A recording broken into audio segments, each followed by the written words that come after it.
तो जय हिंद प्यारे साथियों, एनटीए वाला यूट्यूब चैनल पे आप सबका स्वागत है। और एग्ज़ाम का समय चल रहा है और हम आप लोगों के लिए क्या लेकर के आए हैं, तो बायोलॉजी के जो पहला चैप्टर है उसमें का जो मोस्ट इम्पोर्टेंट जो क्वेश्चन होता है बायोलॉजी का, जो ऑब्जेक्टिव क्वेश्चन है, उसी को लेकर के आए हैं। तो देर किस बात की, हम लोग चालू करते हैं। देखिए, ये अंतिम समय है और अंतिम प्रहार भी है। जितना मेहनत कीजिएगा उतना ही आपका रिजल्ट बेहतरीन होगा।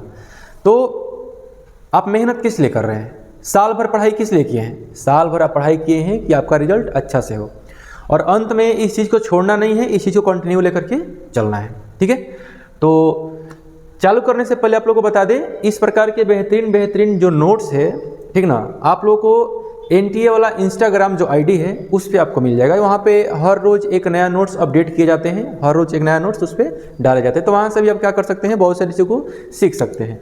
आइए आज इसको हम लोग क्या करते हैं, स्टार्ट करते हैं।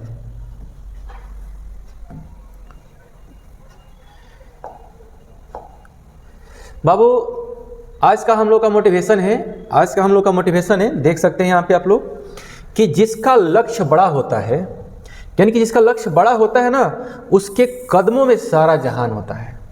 सबसे पहले आपका जो लक्ष्य है, आप अपने लक्ष्य के प्रति कितने जागरूक हैं, ये सबसे बड़ा मतलब मायने रखता है। आप समझो कि आप इतनी बड़ी तैयारी में लगे हैं और आपका मेहनत शून्य है, तो आप शून्य हैं तो आप वहाँ तक नहीं पहुँच सकते हैं जो टारगेट, जो लक्ष्य आपने लिया है। तो ध्यान दीजिएगा कि जिसका लक्ष्य बड़ा होता है ना, उसके कदमों में सारा जहान होता है। एक दिन जरूर सारा जहान आपके कदमों में होगा। ठीक है, एक दूसरा मोटिवेशन आप लोग के लिए आ जाएगा कि मंजिलें भी जिद्दी है, रास्ते भी जिद्दी है, देखते हैं कल क्या होगा, हौसले भी तो जिद्दी है। इतना आसान है किसी को हरा करके चले जाना, इतना आसान नहीं है। अंत समय, अंत प्रहार, जितना मेहनत करना है कर लीजिए, और यही आपका जो मेहनत है ना, बहुत सारी चीज़ क्या कर देगा, डिसाइड कर देगा, है ना।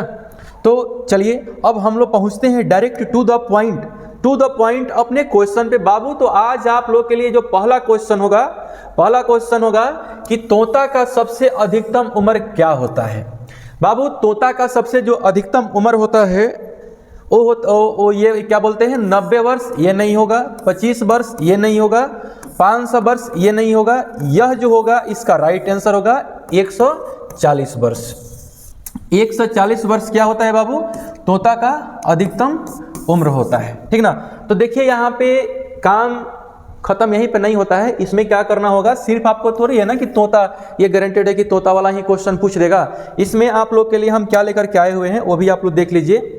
ये आप लोग देख लीजिएगा, पूरा जो भी इंपॉर्टेंट था हमने आप लोग के लिए लेकर के यहाँ पे आया है। इसमें आप लोग घोड़ा का याद कर लीजिए। घोड़ा का 50 वर्ष होता है, हाथी का 65 वर्ष होता है, कुत्ता का 25 वर्ष होता है, गाय का 26 वर्ष होता है, कौआ का 15 वर्ष होता है, गुलाब का 10 वर्ष होता है। वहीं पर कछुआ का देखिएगा तो कछुआ का 2 वर्ष होता है। तोता का तो बिफोर में हम लोगों ने देख लिया 140 वर्ष।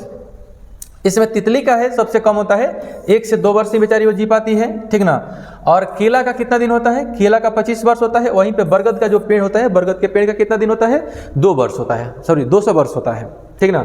अब चलते हैं, ये तो वर्ष से संबंधित क्वेश्चन आप लोगों ने क्या किया, देखा। और आगे का प्रश्न क्या है, उसको भी हम लोग देख लेते हैं।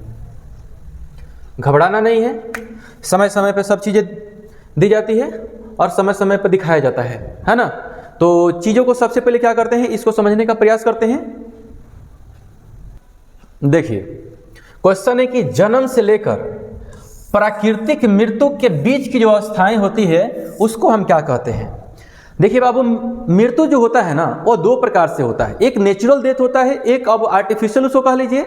और मान लीजिए कि हम छत पे पड़ा रहे, जाके छत पे से नीचे कूद गए, इसको नेचुरल डेथ कहिएगा? नहीं, नेचुरल डेथ यानी कि आपकी मृत्यु किसी बीमारी वगैरह से हो रही है ना, तो वो आपका नेचुरल डेथ हो जाएगा। ठीक है। तो यहाँ पे दिया है कि जन्म से लेकर के प्राकृतिक मृत्यु के बीच की जो अवस्था होती है उसको क्या कहते हैं बाबू, तो उसको जीवन काल कहते हैं। क्या कहते हैं, जीवन काल होते हैं। तो इसका सही आंसर क्या हो जाएगा, जीवन काल हो जाएगा। ठीक ना, इसका सही आंसर क्या हो जाएगा, जीवन काल हो जाएगा। अब चलिए नेक्स्ट प्रश्न हम लोग देखते हैं। अगला प्रश्न बाबू हो जाएगा कि निम्नलिखित में से कौन उभयचर है। इसमें आप लोग का सांप है, मुर्गी है, घड़ियाल है, मेढक है।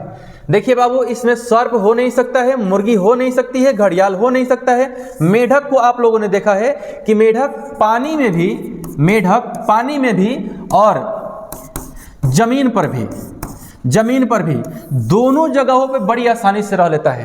और एक चीज ध्यान दीजिएगा, जो स्थल पे आसानी से रह ले और जो जल में आसानी से रह ले, उसे ही हम लोग क्या बोलते हैं? उसे ही हम लोग उभयचर बोलते हैं। उसे ही क्या बोलते हैं? उभयचर बोलते हैं। ठीक है, अब बढ़ते हैं हम लोग नेक्स्ट अगला प्रश्न की तरफ बढ़ते हैं हम लोग।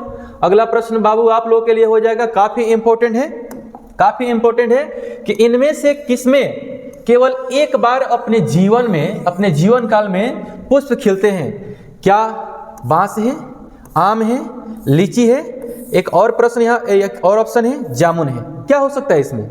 क्वेश्चन है कि इनमें से किसमें केवल एक बार अपने जीवन काल में पुष्प खिलते हैं? एक ही बार की बातें की जा रही है, ठीक ना? तो ध्यान दीजिएगा, ये जो आम है हर वर्ष क्या करता है? इसमें फल फूल आते हैं। लीची है, हर वर्ष इसमें फल फूल आते हैं। इसमें जामुन है, हर वर्ष फल फूल आता है। लेकिन एक बांस है जो अपने पूरे जीवन काल में मात्र एक ही बार उसमें क्या आता है? पुष्प आता है। ठीक है, तो इसका रियल आंसर क्या हो जाएगा? इसका राइट आंसर क्या हो जाएगा? तो इसका राइट आंसर बांस हो जाएगा। ठीक है, अब चलते हैं नेक्स्ट प्रश्न की तरफ। तो नेक्स्ट प्रश्न हो जाएगा हम लोग का पांचवा प्रश्न हो जाएगा बाबू। तो पांचवा प्रश्न हम लोग का क्या है? तो पांचवा प्रश्न है कि निम्नांकित में से किसमें 12 वर्षों में सिर्फ एक बार ही पुष्प खिलते हैं? 12 वर्ष में सिर्फ एक बार ही पुष्प खिलते हैं। तो बाबू भाई सब तो एक वर्ष ही है ना जी। और ये पीपल का पेड़ है, तो पीपल में तो मतलब इसको छोड़ दीजिए, ये नहीं होगा। सूर्यमुखी ये नहीं होगा, नीम ये नहीं होगा, इसमें फल फूल हमेशा आते रहते हैं। लेकिन एक नीला कुरेंजी है,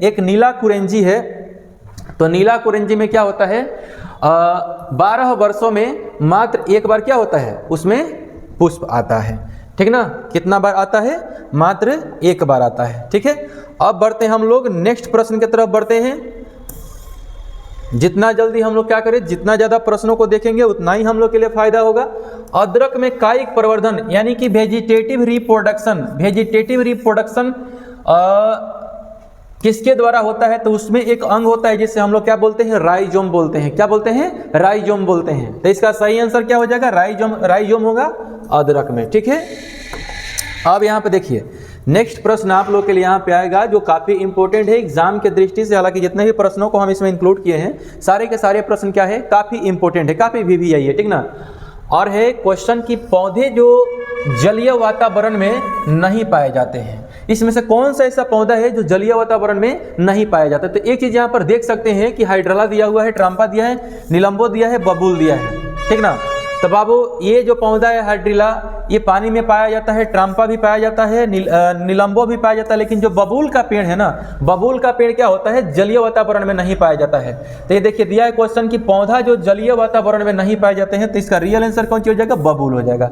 ठीक है, क्या हो जाएगा? बबूल हो जाएगा। बबूल इसका राइट आंसर है। अब बढ़ते हैं हम लोग नेक्स्ट प्रश्न की तरफ। तो नेक्स्ट प्रश्न बाबू आप लोग के लिए हो जाएगा, यहाँ पे देख लीजिए कि अलैंगिक जनन में कितने जीव भाग लेते हैं? जैसे आप लोग के लिए एक हम ये चीज दिखाते हैं, ये देख लीजिए, ये कौन सी है बाबू? इसको आप कुछ देर के लिए मान लीजिए बाबू, ये अमीबा है। क्या है? ये अमीबा है। इसमें जनन के लिए बाबू कितने जीव भाग लेते हैं? तो यह खुद से रिप्रोडक्शन करता है। ठीक ना? इसमें दूसरे जीव भाग नहीं लेते हैं। ठीक ना? यह क्या होता है? जब परिपक्व अवस्था में पहुंचता है बाबू, जब यह परिपक्व अवस्था में पहुंचता है ना, तो परिपक्व अवस्था में जाने के बाद से क्या होता है? यह ऑटोमेटिक 2 भागों में टूट जाता है। क्या हो जाता है? 2 भागों में टूट जाता है। और इसी से क्या होता है? एक नए जीव का निर्माण हो जाता है। तो एक चीज ध्यान दिए कि अलैंगिक जनन में कितने जीव भाग लेते हैं? तो अलैंगिक जनन में सिर्फ एक जीव भाग लेते हैं। तो इसका रियल आंसर क्या हो जाएगा? एक हो जाएगा। ये गलत, ये गलत, ये गलत। ठीक ना? अगले प्रश्न की तरफ हम बढ़ते हैं। तो अगला प्रश्न बाबू हम लोग के लिए हो जाएगा, पौधों में अलैंगिक जनन निम्न में से किस विधि के द्वारा होता है? अभी बिफोर में जो हम लोगों ने क्वेश्चन पढ़ा उससे कुछ क्वेश्चन इसमें रिलेटेड क्वेश्चन आता है। तो बाबू सबसे पहले यहाँ पे दिया है मुकुलन। मुकुलन का मतलब जानते हैं? मुकुलन का मतलब क्या होता है? नहीं जानते हैं। तो नहीं जानते हैं तो मान लीजिए बाबू एक क्या हो गया? एक जीव हो गया। एक जीव हो गया जिसे हम मान लो कि क्या बोलते हैं? हाइड्रा बोलते हैं। हाइड्रा बोलते हैं। यह मान लीजिए हाइड्रा है। यह हाइड्रा जब परिपक्व अवस्था में जाता है, जब यह बड़ा होने लगता है ना, जब यह बड़ा होने लगता है तो यह जो इसके शरीर पे एक उभार आया है, यह उभार आगे चल करके, यह उभार बाबू आगे चल के क्या होता है, यह उभार आगे चल के क्या होता है, इससे अलग हो जाता है, ठीक ना। तो इससे अलग होकर के क्या करता है, एक स्वतंत्र जीवन व्यतीत करता है। क्या करता है, एक स्वतंत्र जीवन व्यतीत करता है। एक चीज ध्यान दीजिएगा, मुकुलन का मतलब होता है कि मुकुलन के अंतर्गत एक जीव के शरीर पे एक छोटा सा उभार आता है और यही उभार क्या होता है, आगे चल करके अलग हो जाता है, अपने पेरेंट से अलग हो जाता है। तो यही जो अलग हो जाता है, इस प्रोसेस को हम लोग क्या बोलते हैं, मुकुलन बोलते हैं। और मुकुलन क्या है, अलैंगिक जनन का ही एक विधि है। विखंडन बाबू अभी आप लोग बताएं हम, यह इससे अलग हो जाता है, यानी विखंडित हो गया टूट करके, तो विखंडन भी क्या हो जाएगा, अलैंगिक जनन के अंतर्गत आएगा। और कायिक प्रवर्धन, कायिक जनन, वेजिटेटिव रिप्रोडक्शन, यह भी अलैंगिक जनन के अंतर्गत ही आता है। तो बाबू इसमें आप लोग का सही आंसर क्या हो जाएगा, तो सही आंसर आप लोग का डी हो जाएगा। क्या हो जाएगा, डी हो जाएगा। ये पौधों में अलैंगिक जनन निम्न में से किस विधि के द्वारा होता है, तो कायिक जनन भी होता है, विखंडन भी होता है, मुकुलन भी होता है। तो इसीलिए इसका आंसर कौन सी हो जाएगा, डी सही हो जाएगा। ठीक है, अब बढ़ते हैं हम लोग नेक्स्ट प्रश्न की तरफ। नेक्स्ट प्रश्न बाबू हम लोग के लिए क्या होगा, तो नेक्स्ट प्रश्न बाबू हम लोग के लिए होगा, देखिए यहाँ पे कि कायिक जनन निम्न में से किस प्रकार होता है, कायिक जनन निम्न में से किस प्रकार होता है। तो यहाँ पर देखिए, जड़ के द्वारा, स्तंभ के द्वारा, पति के द्वारा, और यहाँ पे किसके द्वारा, सभी के द्वारा। तो इसमें बाबू होता है कायिक जनन जो होता है आपको जड़ के द्वारा भी होता है, स्तंभ के द्वारा भी होता है, पत्ती के द्वारा भी होता है, और यहाँ पर दिया है सभी। तो इसका आंसर कौन सी हो जाएगा, सभी हो जाएगा। ठीक ना, क्योंकि जब 3 के द्वारा होता है और डी नंबर ऑप्शन क्या दिया हुआ है, सभी, तो इसमें सभी ना होगा, तो ये आप लोग का क्या हो जाएगा, राइट आंसर हो जाएगा। ठीक ना, अगले प्रश्न की तरफ हम लोग बढ़ते हैं। अगला प्रश्न बाबू हम लोग के लिए हो जाएगा,